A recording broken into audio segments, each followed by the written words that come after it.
자, 여러분, 목사는 늘 성도님들에게 좋은 말씀만 드리고 싶습니다. 제가 조금 전에도 이 잔소리 같은 광고를 해드렸잖아요. 저도 정말 그러고 싶지 않아요. 여러분들에게 참 좋은 이야기, 편안한 이야기, 그런 말씀만 좀 드리고 싶습니다. 특별히 그런 설교만 하고 싶어요. 그런데 때로는 목사가 여러분이 듣기 싫어하는 설교를 할 때가 종종 있죠. 이유가 무엇 때문일까요? 단 하나입니다. 단 하나. 둘도 아니고 하나입니다. 여러분이 영적 성장을 위해서입니다. 왜 교회 내에 목회자가 존재하고 또 교회가 존재할까요? 예수를 믿는 성도들이 영적 성장을 이끌어 드리기 위해서입니다. 이게 목회자가 해야 될 사명이죠. 그래서 올해 우리 교회 표를 하나님과 함께 다시 영적 성장을 이루는 신앙 공동체라고 세웠습니다. 그리고 목표로서는 개인의 영적 성장, 가정의 영적 성장, 공동체의 영적 성장, 그리고 다음 세대의 영적 성장이라고 세웠어요. 여기서 말한 다음 세대는 주일학교뿐만이 아닙니다. 한번 말씀드렸지만 30, 40대를 의미합니다. 왜냐하면 교회를 세웠던 우리 성도들이 이제는 나이가 드셔서 80, 70, 60이 되셨어요. 이분들의 입장에서 볼 때 다음 세대는 주일학교가 아니라 30, 40대입니다. 그 30, 40대가 이제 50대, 60대, 70대를 이어서 우리 교회를 섬겨야 되기 때문입니다. 그래서 올 영적 성장을 위해서 특별히 30, 40대 여러분들이 좀 특별한 관심을 가지면 좋을 것 같아요. 저는 앞으로 몇 주 동안 2023년 이 교회 표에 맞는 설교를 할 계획입니다. 지난 2주 동안에는 새해를 시작하면서 어떤 마음을 가져야 될지를 말씀드렸어요. 하나님의 이름을 우리 마음에 새겨 넣자. 그리고 이 마음을 어떻게 지킬 것인가 말씀드렸다면은 오늘부터 시작되는 설교는 교회 표에 맞추어서 영적 성장을 이루는 신앙 공동체가 되자는 취지에서 말씀을 드립니다. 그래서 말씀을 들으면서 저와 여러분이 한 가지 좀 생각을 했으면 좋겠어요. 앞으로 몇 주간 내가 영적 건강 검사를 받는다 생각하시면 좋을 것 같아요. 건강 검사 받을 때 좋은 것만 드러나지 않죠. 내 몸에서 어떤 부분이 약한지 다 드러나게 됩니다. 그 말을 들으면 불안하고 힘이 빠지고 낙심하지만 그 말을 들었기 때문에 내가 살 수가 있는 것처럼 영적 성장에 관한 말씀을 듣는 가운데 우리의 부족한 부분이 드러나게 될 것이에요. 그런데 그 부분이 드러나고 내가 깨달아야 현재의 내 모습보다 더 성숙한 신앙인의 삶을 살아갈 수가 있습니다. 그리하여 여러분 겸손한 마음으로 이 말씀을 함께 받았으면 좋겠습니다. 여러분에게 질문 하나 드려보겠습니다. 어려운 질문입니다. 여러분은 여러분의 육체의 나이가 몇 살인지 아십니까? 여러분의 생물학적 나이 다 아시죠? 네, 다 아십니다. 자기 나이 모르는 사람 없습니다. 누가 모를까요? 치매에 걸렸거나 기억상실증에 걸린 사람은 자기 나이를 몰라요. 우린 다 알고 있습니다.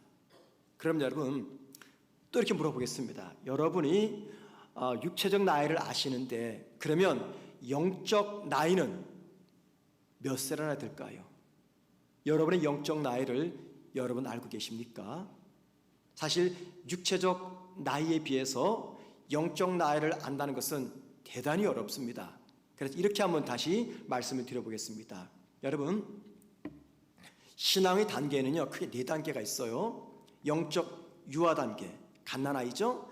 영적 어린이 단계, 영적 청년 단계, 영적 아비의 단계가 있습니다. 이 4단계에서 여러분은 몇 단계에 속한다고 생각하십니까? 영적 갓난아이입니까? 영적 어린이입니까? 영적 청년입니까? 영적 아비입니까? 그렇게 생각하는 이유가 무엇입니까? 또 하나 여쭤보겠습니다. 여러분이 영적 성장을 이루며 나아가려고 할 때 그 영적 성장을 방해하는 그 요소가 무엇입니까? 그리고 평소 그 신앙의 성장을 방해하는 그 요소를 극복하기 위해서 여러분들은 어떤 결단과 어떤 의지적 노력을 하고 계십니까?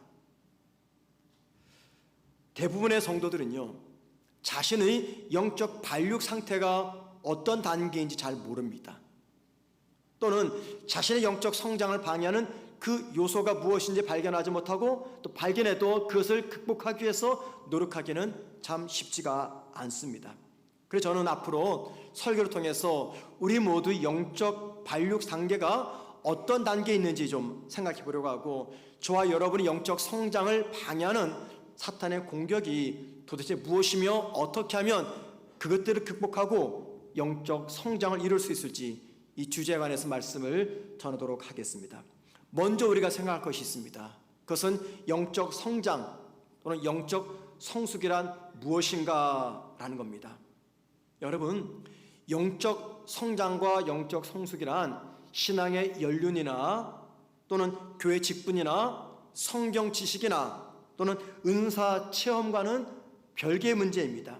왜냐하면 영적 성숙은요, 나의 내면, 즉 나의 영혼, 나의 속사람과 깊은 관계가 있기 때문입니다.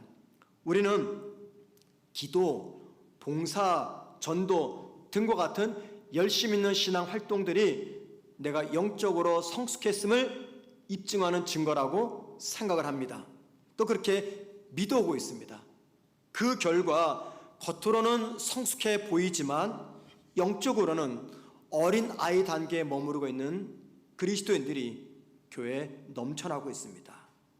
우리를 지켜보시는 하나님에게는요, 우리 각자를 향한 비전이 있습니다. 그 비전이 무엇일까요? 우리 모두가 주님 안에서 온전한 사람, 성숙한 사람이 되는 것입니다. 자, 여러분, 온전한 삶, 성숙한 삶, 어떤 삶을 의미할까요? 우리 삶의 전 영역에서 주님의 성품과 인격이 흘러나오는 삶입니다. 성경은 우리에게 온전한 성도가 되라고 말씀하시면서 어떻게 하면 온전한 성도가 될 수 있을지 그 방법을 알려주십니다. 오늘 설교는요, 그 방법을 좀 생각해 보는 거예요. 그렇기 때문에 오늘 설교는 앞으로 진행될 몇 주간의 설교 결론 부분을 미리 앞서서 말씀을 전하는 것입니다. 영적 아기에서 벗어나 영적 아비가 되는 온전한 성도가 되려면요, 영적 성소리는 성도가 되려면 우리 안에서 회복되어야 될 세 가지가 있습니다. 이 세 가지가 회복되어야지 영적 성장을 이룰 수 있습니다. 회복되어야 될 세 가지가 무엇인지 한번 생각해 봅니다. 첫 번째는요, 영적 성숙을 이루는 온전한 성도가 되려면 자기 정체성을 회복해야 됩니다. 자기 정체성을 회복해야 됩니다. 정체성이란 무엇입니까? 정체성이란 잘 아시는 대로 나는 누구인가 하는 문제입니다. 나는 누구인가? 성경은 우리에게 우리의 정체성을 바로 알아야 된다라고 강조합니다. 왜냐하면 자신을 어떤 사람으로 인식하느냐에 따라서 그 사람이 삶의 방향과 질이 결정되기 때문입니다. 어릴 적부터 부모로부터 문제점만 지적당하고 사고뭉치, 걱정거리 등 부정적인 말만 듣고 자란 아이는요, 부정적인 정체성을 갖게 됩니다. 그리고 그 부정적인 정체성은 그 사람이 살아가는 삶의 방향과 질을 결정짓습니다. 하나님은 당신을 믿는 우리에게 간절히 바라시는 것이 있습니다. 하나님을 믿는 내가 누구이며 내가 얼마나 소중하고 가치 있는 존재인지를 발견하는 것입니다. 왜 그렇습니까? 그 이유는 내가 누구인지 바로 알지 못하면 내가 세상에 왜 존재하며 무엇을 위해서 존재하는지 인생의 본질적 질문에 답을 찾을 수가 없기 때문입니다. 성경은 우리의 정체성에 관해서 두 가지를 이야기합니다. 첫 번째 정체성은요, 나는 하나님의 형상대로 창조된 존재라는 정체성입니다. 나는 하나님의 형상대로 창조된 존재, 이게 저와 여러분의 정체성입니다. 제가 부산에서 목회할 때 이 교회 앞에 오거리가 있었습니다. 약을 사러 가기 위해서 길을 걷고 있는데 갑자기 달려오는 차에 건너가던 강아지가 치였어요. 그런데 그 강아지가 그 자리에서 즉사한 것이 아니라 그냥 숨을 헐떡이면서 서서히 고통 속에서 죽어가고 있었어요. 그래서 누구 하나 달려와서 그 강아지가 어떤 상태인지, 그 강아지를 끌어안고 병원을 찾아가든지 119를 부르든지 그러지 않습니다. 그냥 무관심하게 사람들이 지나가고, 또 자동차 운전자도 그냥 지나가고 아무 일도 없다는 듯이 그렇게 사람들이 활동을 합니다. 만약에 그것이 강아지가 아니라 사람이었다면 어땠을까요? 우리가 종종 운전할 때 도로상에서 짐승을 칠 때가 있습니다. 뭐 고양이나 강아지나 고라니나 등의 짐승을 칠 때가 있어요. 그때 여러분 차에서 내려서 그 강아지가 그 짐승이 살았는지 죽었는지 생사 여부를 확인한 다음에 병원에 데려가는 그런 경우가 있습니까? 대부분 없습니다. 그냥 지나쳐갑니다. 오히려 뭘 걱정합니까? 짐승에 부딪혀서 내 자동차 범퍼가 깨지지는 않았을까, 그런 생각을 하면서 운전합니다. 하지만 여러분, 그 대상자가 짐승이 아니라 사람이라면 어떨까요? 운전하던 그 자리에 즉시 서고 내려와서 생사여부를 확인하고 119를 부릅니다. 그리고 내 차로 사람을 쳤다는 이유 때문에 굉장히 안절부절하지 못합니다. 차이가 무엇입니까? 짐승과 사람의 차이입니다. 그러면 여러분, 짐승과 사람의 차이는 무엇입니까? 하나님의 형상을 따라 지음받았느냐 하는 차이입니다. 사람이 이 세상에서 가장 가치 있는 존재의 이유는 다른 거 아닙니다. 저와 여러분이 하나님의 형상대로 지음받았기 때문입니다. 그리고 내 자신에 대한 이 정체성을 바로 깨달을 때 하나님이 나를 창조하신 창조 목적대로 살아가게 됩니다. 자, 두 번째, 성경이 말하는 나의 정체성은요, 나는 하나님에게 가장 소중한 존재, 가장 가치 있는 존재라는 것입니다. 여러분, 왜 나는 하나님에게 가장 소중하고 가장 가치 있는 존재일까요? 그 답을 오늘 본문이 알려줍니다. 로마서 5장 8절 말씀입니다. 우리가 아직 죄인 되었을 때 그리스도께서 우리를 위하여 죽으심으로 하나님께서 우리에 대한 자기의 사랑을 확증하셨느니라. 이 말씀은 두 가지를 강조합니다. 첫째는요, 우리를 향한 하나님의 사랑이 어떤 사랑이었는가를 강조합니다. 저와 여러분을 향한 하나님의 사랑이 어떤 사랑이었는가, 이걸 강조해요. 두 번째는 하나님을 믿는 우리의 존재 가치가 어떠한가를 확인시켜 줍니다. 여러분, 이 로마서 5장 8절 말씀은요, 우리 모두가 암송했으면 좋겠습니다. 나를 향한 하나님의 사랑은 어떤 사랑이고 그 하나님에게 나는 어떤 자녀인지를 알려주는 말씀이죠. 하나님이 당신의 아들을 죄인인 나를 위해서 주셨다라는 것, 중요한 것을 전제합니다. 그게 무엇일까요? 저와 여러분이 그 아들만큼이나 하나님에게는 가치 있는 존재, 소중한 존재라는 것입니다. 예수를 믿어 하나님의 자녀가 된 우리는요, 누가 뭐라 해도 하나님에게는 이 세상에서 가장 소중하고 가치 있는 존재입니다. 그리고 이 진리를 믿고 이 진리 안에서 살아가게 될 때 우리는 이 세상 그 어떤 사람 앞에서도 당당할 수가 있습니다. 당신의 아들을 희생하면서까지 나를 자녀 삼아주신 하나님은요, 내가 어떤 자녀 되기를 바라실까요? 어떤 자녀가 되기를 바라실까요? 주님 닮은 온전하고 성숙한 자녀가 되기를 바라십니다. 그래서 예수를 믿는 성도가 된 내가 세상 속에서 살아가면서 이루어야 될 삶의 목적, 신앙의 목적은요, 다른 거 아닙니다. 주님 닮은 온전하고 거룩한 자녀가 되는 것입니다. 그리고 이 삶을 살아내기 위해서 정말 중요한 첫 번째 회복은 나의 정체성을 회복하는 것입니다.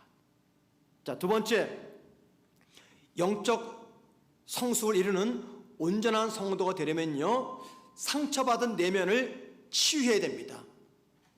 상처받은 내면을 치유해야 됩니다. 여러분, 내면 아이라는 말을 들어보셨죠? 내면 아이. 영어로는 inner child라는 뜻입니다. child는 아이고 inner는 내적인 내면이 그 뜻이에요. 그 내면 아이, 이너 차일드 그 뜻입니다. 이 내면 아이는 어떤 아이냐면요, 40대, 50대가 된 그 장년 안에 존재하는 그의 어릴 적 모습을 이야기합니다. 그의 어릴 적 모습. 어릴 적의 아이가 40살이 되고 50살이 된 나의 현실에서 나에게 영향을 주면서 내 안에 존재하는 아이, 이게 내면 아이입니다. 자, 성인이 다 된 어른의 모습에서 이 내면 아이가 나타나는 이유는요, 그 두 가지 이유 때문이라 그래요. 첫 번째는 어릴 적 마땅히 받았어야 될 칭찬, 배려, 관심, 인정, 이런 것들, 사랑, 이런 것들을 받지 못하고 자랐기 때문에 이 내면 아이가 존재한다라고 말해요. 두 번째, 왜 내면 아이가 존재하느냐? 살면서, 어릴 때 살면서 경험하지 말아야 될 아픔들, 예를 들면 학대, 방임, 방치, 폭력, 성폭력 등을 경험한 뒤 그 상처를 치유하지 않고 성인이 되었기 때문입니다. 어릴 적 받은 상처를 치유하지 않고 그대로 두거나 어릴 적 받았어야 될 사랑과 관심과 인정과 칭찬 등을 받지 못하고 성인이 되면은 상처받은 내면 아이가 그 사람 안에서 남아있게 된다고 합니다. 그래서 어른이 되었음에도 불구하고 인생의 무게로 힘들어하고 자기 열등과 자기 비하에 시달리면서 대인관계 형성에 어려움과 갈등을 경험하면서 불만과 불면과 불안과 깊은 우울을 반복적으로 경험하는 이유는 그의 깊은 내면에 상처 입은 내면 아이가 있기 때문입니다. 자, 그런데 여러분, 상처받은 내면 아이가 있는 사람만 이 세상을 살아갈 때 상처를 받습니까? 그러면 내면 아이가 없는 사람은 늘 언제나 편안합니까? 아니죠. 현대인들은 꼭 이 내면 아이가 아니더라도 다양한 이유 때문에 내적 상처를 받고 살아갑니다. 그 결과 삶에 대해서 자신감을 잃어버립니다. 불안해합니다. 세상에서 자신이 가장 불행한 사람이라고 생각을 합니다. 왜 그럴까요? 우리 안에 이런 내적 상처가 존재하는 이 근본적 이유가 무엇 때문일까요? 그것은요, 인류의 조상 아담이 하나님께 범죄하여 두려움과 절망으로 에덴에서 쫓겨났기 때문입니다. 자, 그렇다면 여러분, 그런 우리가 예수를 믿어 그리스도인이 된다는 것은 무엇을 의미할까요? 예수를 믿어 성도가 된다는 것은 하나님의 임재 가운데서 매 순간 주님과 동행하는 삶을 살아간다는 겁니다. 그게 저와 여러분이 예수를 믿는다는 의미입니다. 하나님의 임재 가운데 살면서 매 순간 주님과 동행하는 삶을 삶, 이게 성도의 삶이죠. 그런데 여러분, 그렇게 살면 어떤 결과가 나타날까요? 그 결과 두려움과 절망에서 회복된 새로운 아담으로 살아가게 됩니다. 두려움과 절망의 아담이 아니라 두려움과 절망을 극복한 새로운 아담으로 살아가게 됩니다. 사람의 정신이나 심리를 치료하는 사람들의 말에 의하면 우리가 내적 상처를 받는 가장 주된 이유는요, 사랑하고 가까운 사람들로부터 상처를 받기 때문이다 라고 이야기합니다. 여러분, 사랑했던 사람으로부터 상처를 받으면 어떻게 될까요? 자신이 존귀한 사람, 가치 있는 사람으로 받아들이지 않습니다. 그런데 여러분, 우리 가운데 사람들로부터 상처를 받아도 그 상처를 극복하는 사람이 있어요.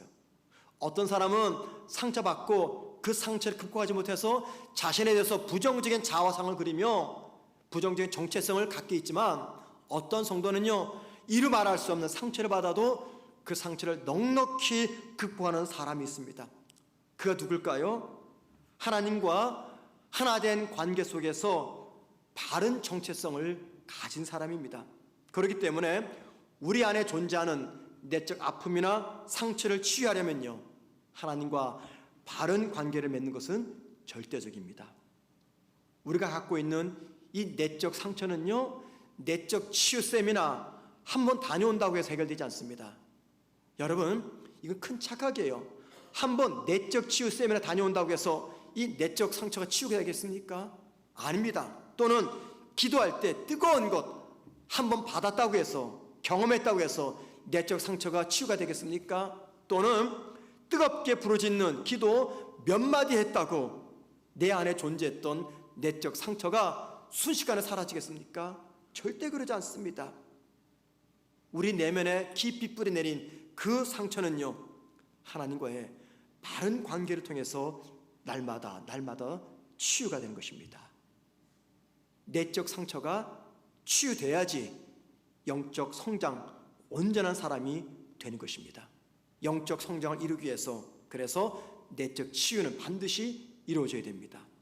세 번째, 영적 성장을 이루는 온전한 성도가 되려면요, 영성을 회복해야 됩니다. 영성을 회복해야 돼요. 나무의 겉모습은 우리 육안으로 보입니다. 그런데 땅속에 뿌리 내린 그 나무의 뿌리는요, 우리 육안으로 볼 수가 없어요. 그런데 신기한 것은 겉으로 보이는 그 나무는요, 겉으로 보이지 않는 땅속에 묻힌 그 뿌리의 상태에 따라서 영향을 받게 됩니다. 그래서 뿌리가 부실한 나무는 절대 건강한 열매를 맺지 못합니다. 그런데 그것은요, 영성도 마찬가지예요. 성도의 삶과 신앙의 모든 활동은요, 영성이라는 신앙의 뿌리에서부터 올라온 열매들입니다. 바른 영성이 내 삶 깊은 곳에 뿌리를 내릴 때, 그때 비로소 저와 여러분은 온전한 성도가 될 수가 있습니다. 왜 그렇습니까? 성도의 삶 전체를 아우르면서 영향을 주는 것이 영성이기 때문입니다. 그러면 영성이란 무엇입니까? 영성이란 쉽게 말해서 하나님을 체험하고 그 하나님의 체험에 대한 반응하는 삶입니다. 저와 여러분이 하나님을 체험하잖아요? 그러면 우리 안에서 그 체험에 대한 반응이 나타납니다. 이게 바로 영성입니다. 그러니까는 그 체험에 대한 반응이 무엇입니까? 하나님과의 교제죠. 하나님과의 친밀한 교제를 통해서 성도가 변화하는 경험, 이게 바로 영성입니다. 하나님과의 친밀한 교제, 내가 하나님 만나고 그 만난 것 때문에 하나님 향한 나의 믿음의 반응, 하나님과의 친밀한 교제, 이게 곧 영성입니다. 예수님께서 예루살렘 성을 입성하실 때 열매 없고 잎사귀만 무성한 무화과 나무를 저주하신 사건이 있었어요. 자, 이 이야기에서 무성한 잎사귀는요, 우리의 경건의 모양을 의미합니다. 열매는 경건의 능력을 의미합니다. 이 이야기는요, 열매 없는 무화과 나무 이야기가 아니에요. 이 이야기는 열매 없는 성도의 모습을 은유적으로 설명한 말씀으로서 다양한 종교적 활동과 경건의 모습은 잘 포장되어 있지만 성장과 성숙이 없고 생명의 능력이 나타나지 않는 우리의 믿음을 책망하는 말씀입니다. 자, 여러분, 영적 성숙과 성장은요, 내가 얼마나 많은 신앙의 활동에 참여했느냐에 따라서 결정되지 않습니다.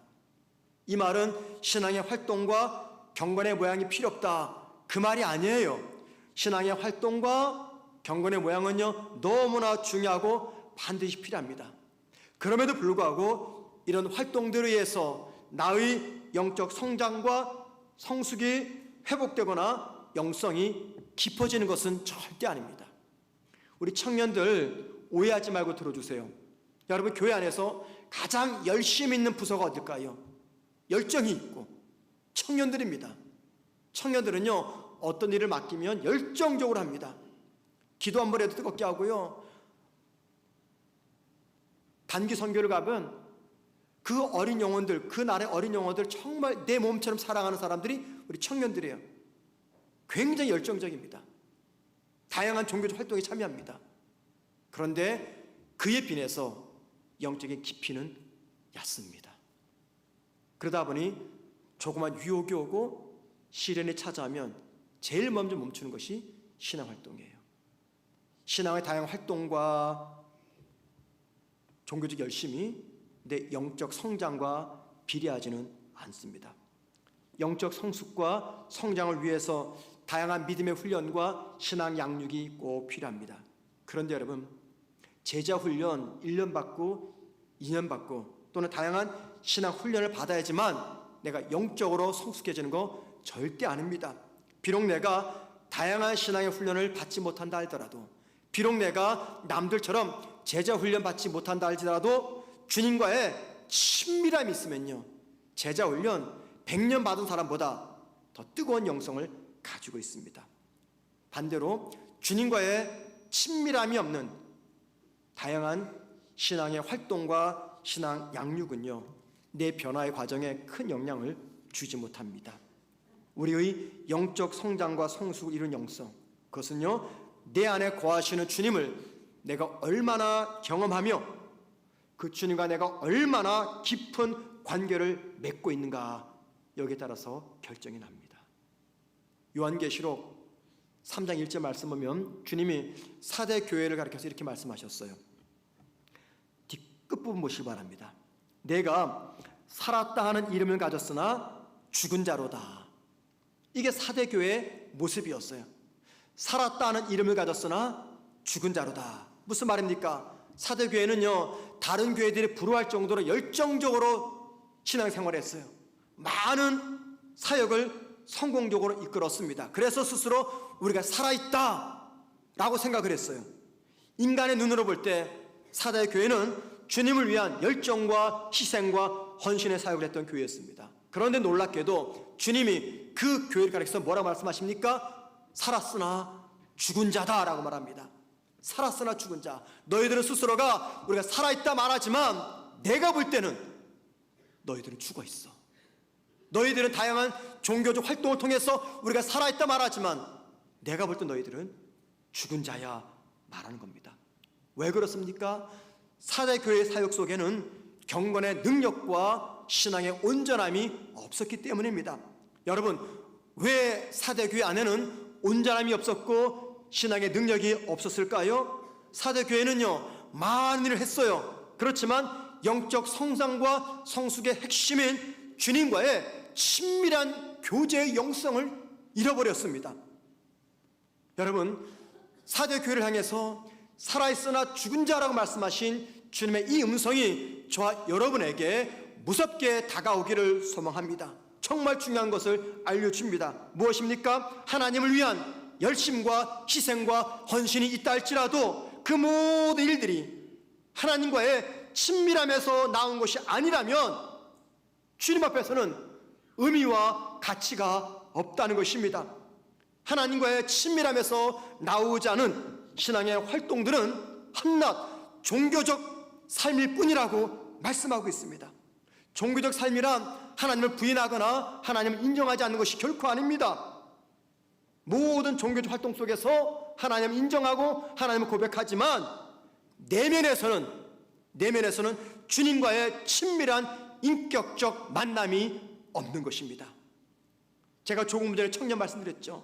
청년만 그렇습니까? 어른도 그렇습니다. 다양한 종교적 활동을 하는데 어느 순간 보이지 않습니다. 믿음이 무너져 버립니다. 교회를 떠납니다. 신앙이 중단됩니다. 왜 그렇습니까? 신앙이 열심히 부족해서 그렇습니까? 아니죠. 그의 내면에서 주님과 친밀한 인격적 만남이 이루어지지 않기 때문입니다. 모든 종교적 활동 속에서 입술로는 주님을 고백하고 인정합니다. 그런데 진짜 내 내면에서는 주님과의 인격적 만남은 이루어지지 않고 있습니다. 다시 말씀드리지만 진정한 영성이란 하나님과의 인격적 만남과 친밀한 교제를 통해서 그분과 동행하면서 나의 삶과 나의 사역에서 하나님의 형상을 드러내는 것입니다. 이게 곧 진정한 영성입니다. 저는 지금까지 영적 성장을 위해서 필요한 세 가지 회복을 말씀드렸습니다. 자기 정체성의 회복, 내적 상처의 치유, 그리고 영성의 회복입니다. 이 세 가지 회복이 이루어질 때 그때 비로소 우리는요, 온전한 신앙인 성숙한 영적 성장을 이루는 신앙이 될 수가 있습니다. 그런데 하나님 믿는 우리 모두에게는요, 이 세 가지 회복에 대한 간절한 마음이 있습니다. 하나님과 친밀한 관계를 맺고 싶고 내 안에 담겨있는 다양한 상처들, 열등감, 불안, 우울감, 모든 내적 상처들이 하나님 통해서 치유되기를 바라는 마음이 간절합니다. 무엇보다 하나님의 자녀답게 거룩한 삶을 살고 싶은 의지도 있습니다. 그런데 마음은 간절한데 이런 삶을 살지 못합니다. 왜 그럴까요? 왜 이 세 가지 회복을 이루지 못할까요? 그 이유는요, 사탄이 우리의 내면을 무너뜨리기 위해서 견고한 진을 가지고 공격하기 때문입니다. 견고한 진. 자, 고린도후서 10장 4절 말씀 한번 보시겠습니다. 우리의 싸우는 병기는 육신에 속한 것이 아니요 오직 어떤 견고한 진도 무너뜨리는 하나님의 능력이라. 여기서 말하는 견고한 진 뭘까요? 사탄이 성도의 마음을 지배한 뒤 성도를 자신의 영향력 아래 두기 위해서 사용하는 사탄의 무서운 공격형 무기를 말합니다. 이게 바로 견고한 진입니다. 사탄이 사용하는 이 견고한 진 때문에 오늘날 저와 여러분이 성숙한 삶을 이루지 못하는 것이에요. 우리 믿음의 성숙과 성장을 방해하는 사탄의 대표적인 견고한 진들 무엇이 있을까요? 베드로전서 2장 1절과 2절에서 이렇게 말합니다. 그러므로 모든 악독과 모든 기만과 외식과 시기와 모든 비방하는 말을 버리고 라고 말합니다. 거기까지 보세요. 5가지를 말합니다. 악독, 기만, 외식, 시기, 비방하는 말. 이 5가지가 사탄이 사용하는 견고한 진입니다. 사탄은 이 5가지를 이용해서 성도의 영적 성장과 성숙을 방해합니다. 그런데 여러분, 이 5가지만 되면 얼마나 좋겠어요? 사탄의 견고한 진이. 그럼 한번 해볼 만 하잖아요. 5가지밖에 안 되니까. 여러분, 사탄이 사용하는 견고한 진은요, 수를 헤아릴 수가 없습니다. 수를 헤아릴 수 없을 정도로 많은 견고한 진을 가지고 올 한 해 저와 여러분이 영적 성숙과 성장을 방해할 것입니다. 많은 견고한 진을 가지고 나의 정체성을 훼손시킬 것이며 내 안에 부정적인 생각을 집어넣어서 내면의 상처를 겪게 할 것이며 신앙의 활동에는 열정적으로 참여하라 하면서도 하나님과의 친밀한 교제는 방해할 것입니다. 그렇기 때문에 5가지를 포함한 사탄의 견고한 진을 깨트리지 않으면 저와 여러분은 올 한 해 영적 성장과 성숙을 이루지 못한 채 여전히 예수 수십 년 믿었음에도 불구하고 영적 갓난아의 상태에 머물게 될 것입니다. 그런데 여러분, 우리 신앙의 성숙과 성장을 방해하기 위해서 사탄이 사용하는 이 견고한 진, 그 뿌리에는 뭐가 있는지 아십니까? 사탄이 사용하는 견고한 진, 그 뿌리에 무엇이 있을까요? 그것은 교만입니다. 교만의 뿌리가 있습니다. 사탄이 강력한 무기, 견고한 진 뿌리에는 교만이 있습니다. 그래서 교만한 사람은요, 우리 하나님과 친밀한 교제를 나누지 못합니다. 하지만 겸손한 분은 다릅니다. 겸손한 성도는 날마다 하나님과 동행하는 삶을 살아갑니다. 왜 그럴까요? 그 이유가 있습니다. 겸손한 사람은요, 이 땅에서의 자신의 삶의 모든 것들은 전부 다 하나님의 은혜의 결과라고 고백하기 때문입니다. 아침에 눈을 뜨는 것도, 이 세상을 사랑하는 것도, 직장도, 사업장도, 가정도, 생명도, 건강도, 재물도, 아니 밤 늦은 저녁 잠자리에 들어가는 순간조차도 모든 것들이 다 하나님의 은혜의 결과임을 고백하기 때문이고, 그래서 그 사람은 어떻게 해서든지 하나님과 바른 관계를 맺고 하나님과 동행하려고 애씁니다. 왜요? 그래야 내가 살 수 있음을 알기 때문입니다. 그러기에 성도의 정체성과 성도의 내면의 치유, 그리고 성도의 깊은 영성은요, 겸손을 통해서 얻는 은혜이며, 교만은 이 은혜를 누리지 못하게 하는 악하고 견고한 사탄의 진입니다. 한 생명이 태어나서 자라면서 4단계의 과정을 거치죠.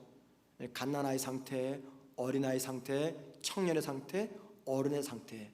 마찬가지로 영적 성장도 이 네 단계를 거칩니다. 영적 갓난아이 상태, 이제 막 주님을 만난 상태죠. 영적 어린아이 상태, 영적 청년의 상태, 영적 아비의 상태, 이 네 단계를 거쳐갑니다. 자, 여러분은 지금 어떤 단계에 머무르고 있습니까?